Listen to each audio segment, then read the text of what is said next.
خدا تھوڑی سی اصلاح کیجئے. یہ عقیدہ ختم نبوت میں آئیے, تحفظ ختم نبوت میں مت آئیے. ہم تحفظ اس کے کس طرح کر سکتے؟ اللہ اکبر.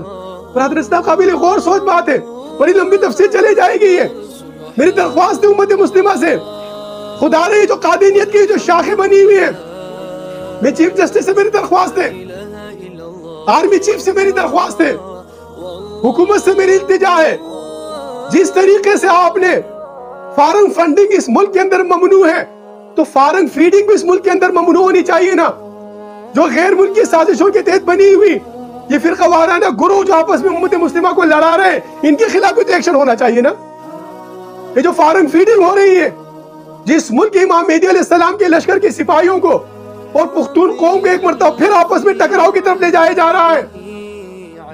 خدا تھوڑی وسعت قلبی کیجئے.